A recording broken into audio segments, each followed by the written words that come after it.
You read the title. Women, I'm sorry. I'm sorry for the wage gap, for the pink tax, for your period cramps, and for not doing anything about it. So, to make you feel seen, to make you acknowledged, I wanted to make a video about women's civil rights in the history, and it's gonna be like 2 hours long. And I started studying. I got overwhelmed by the atrocities, and I couldn't get it out for the end of Women's History Month. And even now, it's gonna be cut into parts. It's a tragedy. So, sorry. I love a little bit of drama. It's so much fun. But, speaking of drama, most of women's history actually started way before BC, or way before AD. It started in the BC with many Greek and Roman philosophers being like, women are cringe, women are less than men, right? And so there will be parts that I talk about after, where I talk about what the Bible says about women, and I'll get there soon, but right now I want to focus on way before the Bible was written, or way before it was at least transcribed whenever it's said to be written. So, there was the first feminist I saw was Plato, where he said if women had the proper education and had the same opportunities as men, that they could really do the same thing. Specifically, what he mentioned was leading Greece and joining the Grecian army. And he was the first feminist that I really have record of. And while many of Plato's ideas still stick around with us today, and even his student like Aristotle still sticks around with us a lot in places like chemistry or cosmology, right? That doesn't change the fact that this idea really does not make it into the future, as we've seen with history. So, the first idea that I found that actually influenced how women were treated in civilization was the Bible.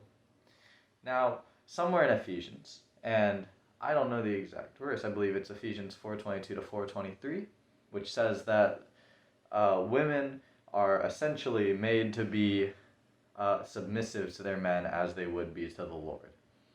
And this is where I'm going to say, if this is an uncomfortable subject for you, if criticism of Christianity, or if even just speaking of the topic is something that makes you uncomfortable, I'll put a timestamp on screen for you to skip to. But it says this, and to not put words in the mouths of Christians, I will read from a Christian source, Answers in Genesis. Excuse me, it was Ephesians 5:22 to 5:23. So I made a mistake, made sure to check my notes, and out of academic and intellectual honesty, I couldn't hold a mistake like that in my video. So anyway, Answers in Genesis says that this verse essentially gives the woman the job of being a helpmate. It gives them a responsibility of using gentle strength, is what they say, and that this is not a position of weakness, as submission often tells us, but rather they use their gifts and abilities to aid and support their husband. Now, I'm not particularly fond of this interpretation. I find that it makes it seem more that a woman uses her abilities and her gifts to aid her husband instead of aiding herself and her future and the things she could have done. But this is something that we will see many times over when we look at history, where women are often made the subject of protection, where women are often the ones being protected even when they want to do the protecting themselves. And as this theme builds, we see that as society builds, they begin to see less of things like, women need to be educated, or they begin to, like Plato was saying, women need less education or no education at all in some circumstances, and the only thing a woman needs to know how to do is keep the house tidy. That was an idea that was really, really popular. We've seen lots of it in history. In fact, many people these days still argue these ideas. But Christine de Pizan, who is a French-Italian poet, she was somewhere in the 1300s, and she was the first feminist that I found that was a woman. Of course, don't quote me, there may be many more, but this video needs to be brief, and so does really the entire series. But I will go more in depth into their writings and into the women themselves, as well as the gaps that I leave in the videos. So, Christine de Pizan wrote The Book of the City of Ladies. It is like a 300, 400 page book, and I've read segments of it. Unfortunately, I haven't had time to obtain a physical copy of the book, but the segments I read was a story of her saying she saw in media how all these really smart philosophers and writers were writing about how much women sucked. Essentially, it was calling women stupid. It was calling women inadequate species. Okay? And it made her feel so bad about herself, she resented being a woman, resented the women around her. And towards the end, she talks about how a law professor had his daughter, who was proficient in law, teach from behind a curtain to his students, and he has a book written about her awesome lecture. So she makes it a point to say that not all men will treat women like garbage, and not that all men will think women shouldn't be educated. But at the time, as she says in her writing, quote on the screen probably, that many men believed that if women were educated, it would ruin their character. Now, of course, Christine de Pizan was obviously a very educated woman. Now, I don't want to say educated formally, I don't know that for sure, but just by reading her writing, it's definitely something that I find academically astounding. But then we're going to travel forward. Now, there were a lot of women in a lot of, Renaissance eras that were writing about feminism. And unfortunately, I am skipping over many of them because they really didn't make an impact at all. But the first place that I personally saw an impact was in actually America's own founding, 1776.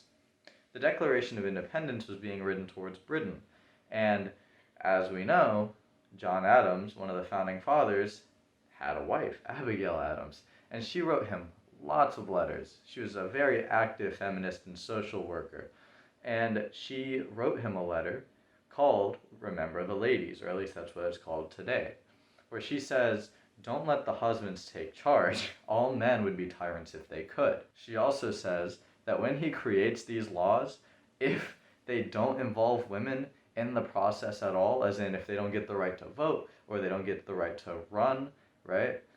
If they do that, they're not going to abide by the laws. There's going to be a revolution. And again, as we know in our history, there wasn't really a large revolution from women, not one that really made a difference in the 1700s. But then immediately following her is Mary Wollstonecraft. She wrote A Vindication of the Rights of Women. And in this, which again I only read segments of, but I made sure to get the main point the best I could, she says that essentially she hopes her own sex will not mind if they're treated like a human by her.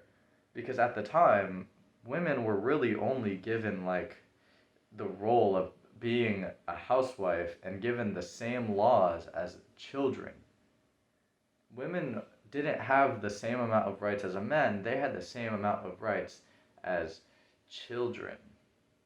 That's so crazy. And so the fact that she had to write to her own sex saying, hey guys, I really hope you don't mind that I treat you like a person, is kind of wild.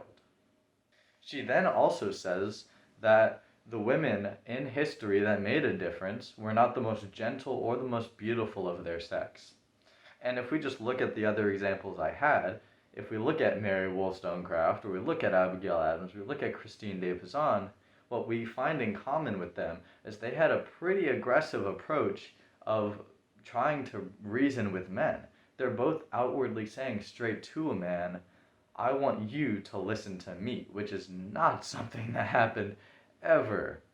And I can't quite quote the reading, but I read something where it said a woman simply could not speak loudly. I believe it was The Beauty Myth, don't quite remember the author, but a woman herself could not speak loudly in public. Women were expected to be quiet, which is kind of crazy. these three women that I mentioned in the video were obviously not the most graceful, were definitely not seen as such, and in fact, many of their work was overlooked for a really long time. But come the 1800s, when we have Elizabeth Cady Stanton, we're going to start seeing some movement. And it's going to be because of the writings that I mentioned previously, and which is why I mentioned these specific writings. Of course, the only one that's most common is A Vindication of the Rights of Women, written by Mary Wollstonecraft. And that's the one most common among women in the era that Elizabeth Cady Stanton is in. But I had to be very brief, of course. I tried my best to cover this as I could. And now I'm going to say sorry for the mistakes in the video, sorry for wording things wrong, sorry for misspeaking, and I want to do more takes.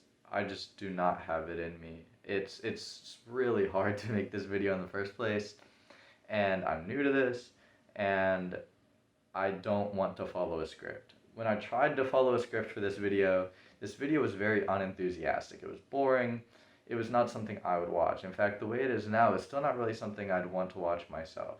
I would like a longer form video, but I just can't do it. So this is going to come in installments, and this is just the first one. I hope it's good enough for you, and if there's anything I need to go more in depth with, please tell me.